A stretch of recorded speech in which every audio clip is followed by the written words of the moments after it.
अगर आपको chronic pancreatitis है और बार बार पैनक्रियाटिस का दर्द वापस आता है तो आप भी सोचते होंगे ये ऐसा क्यों होता है, बार बार पैनक्रियाटिस का दर्द वापस क्यों आता है। आज मैं आपको इसके तह तक जाकर बताने वाला हूँ इसका कारण क्या है और ये भी बताने वाला हूँ कि इसका निवारण क्या है। तो इस वीडियो को आप आखिर तक देखिएगा, आपके काफ़ी सारे कंसेप्ट आज बदलने वाले हैं और आपके रिजल्ट्स में फ़र्क पड़ने वाला है। मैं डॉक्टर रवि वैरागड़े पिछले 30 साल से क्रॉनिक डिसीज़ पर काम कर रहा हूँ। क्रॉनिक डिसीज़ को रिवर्स करने का नया तरीका जेनेटिक एपिजेनेटिक जड़ से इलाज पर मैं काम करता हूँ। इसमें 4.5 लाख से ज़्यादा पेशेंट को देख चुका हूँ, जिसमें सैकड़ों क्रॉनिक पैनक्रियाटाइटिस के पेशेंट थे जिसको हमने मदद की, जिसको हमने रिवर्स करके दिया और आज ये सारा एक्सपीरियंस आपके साथ शेयर करने जा रहा हूँ। ज़्यादातर क्रॉनिक पैनक्रियाटाइटिस पेशेंट का प्रॉब्लम ये होता है, जब भी वो दर्द होता है वो डॉक्टर के पास जाते हैं, दर्द की कुछ दवाई लेते हैं और दर्द की दवाई और उपवास करते हैं, फास्ट करते हैं और दर्द सेटल हो जाता है और फिर वो नॉर्मल लाइफ में आने की कोशिश करते हैं। फिर से दर्द आता है, फिर से पेन किलर, फिर से डाइजेस्टिव एंजाइम, फिर से एडमिट हो गए और कुछ दिन शांत हो गए, फिर से अगेन अटैक आता है। अब आप सोच रहे होंगे कि सर मैं डॉक्टर के पास गया था, मैंने दवाई इंजेक्शन ले लिया, मैंने सलाइन लगा लिया, मैं एडमिट भी हो गया, मैंने कुछ दिन उपवास भी कर दिया, अब पेन शांत हो गया, अब कुछ दिन के बाद ये वापस क्यों उभरता है? बस इसी का कारण आपको जानना ज़रूरी है कि आपने क्रॉनिक पैनक्रियाटाइटिस पर तो काम ही नहीं किया, आपने दर्द पर काम किया है, आपने इन्फ्लेमेशन को शांत किया है एंटी इन्फ्लेमेटरी के द्वारा, यानी कि अपने सिम्टम को कंट्रोल किया, सिम्टम को मैनेज किया है, आपने अंदर के पैनक्रियास को कोई सपोर्ट नहीं दिया। अब देखिए ये है आपका लीवर और पैनक्रियास का रिलेशन। लीवर पूरा कवर कर रहा है, अब लीवर को जब हम हटा के देखेंगे तब आएगा पैनक्रियास। तो ये पैनक्रियास अंदर छुपा हुआ ऑर्गन है।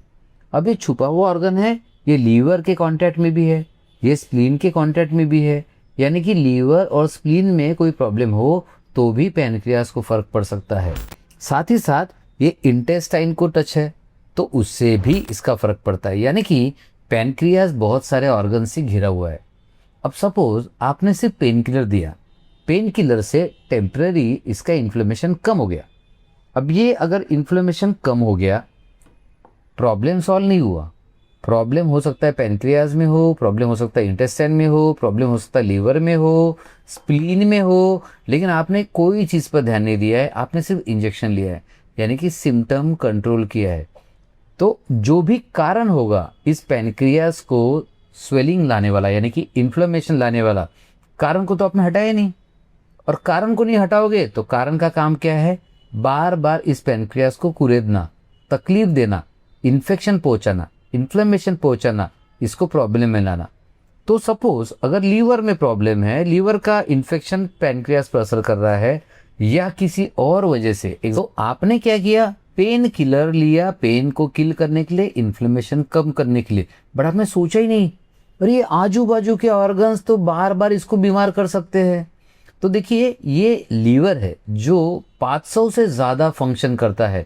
लीवर मेटाबॉलिज्म को संभालता है, किसी भी तरह का मेटाबॉलिकल डिस्टर्बेंस हो जाए तो भी पैनक्रियास पर असर आ सकता है। साथ ही साथ जेनेटिक्स के कारणों से भी पैनक्रियास पर असर आता है, यानी कि अगर आपको जेनेटिक टेंडेंसी है तो पैनक्रियास अपने आप ही इन्फ्लेम हो जाएगा, या फिर कुछ खान पान में गड़बड़ हो जाए तो इन्फ्लेम हो जाएगा। कभी कभी मौसमी बदलाव, मूड में बदलाव, चेंजेस, स्ट्रेस आ गया, गुस्सा आ गया, दिल हर्ट हो गया, ईगो हर्ट हो गया, फिर भी पैनक्रियास को समझ में आता है, क्योंकि माइंड का सीधा कनेक्शन गट के साथ होता है और पैनक्रियास का सीधा कनेक्शन भी गट के साथ होता है।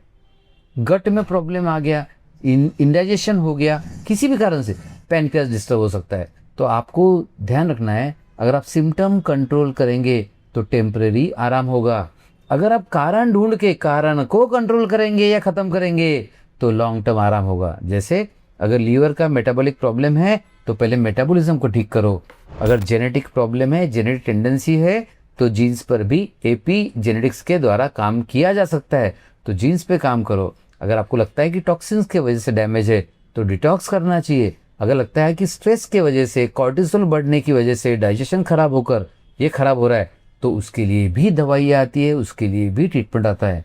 तो अगर आप पैनक्रियास के लक्षणों पर काम करोगे तो टेम्परेरी ही रिजल्ट मिलेगा और दर्द बार बार आते ही रहेगा। और आप अगर पैनक्रियाटाइटिस के कारणों पर काम करोगे तो बार बार दर्द नहीं आएगा। क्यों? क्योंकि कारण सॉल्व हो गए, और कारण सॉल्व हो गए, कारण शांत हो गए, तो वो आपके प्यारे से पैनक्रियास को डिस्टर्ब नहीं करेंगे।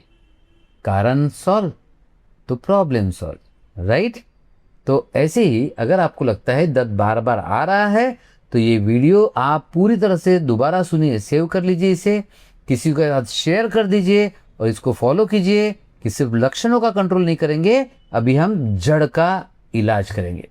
तो अगर आपको लगता है कि ये वीडियो में दी गई जानकारी आपके लिए काम की है तो कमेंट में ज़रूर लिखिएगा रूट कॉज ट्रीटमेंट या जड़ से इलाज।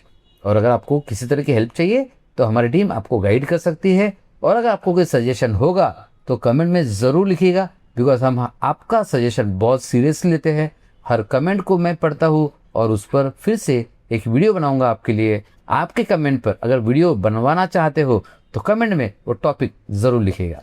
तब तक के लिए इस रूट कॉज ट्रीटमेंट के साथ इस पैनक्रियाटाइटिस के जड़ से इलाज का मैसेज देते हुए आपसे विदा लेता हूँ। फिर मिलेंगे अगले वीडियो में नए टॉपिक के साथ, और इंटरेस्टिंग और डीप जाएंगे और जड़ से इलाज की बातें जानेंगे। Thank you, bye bye.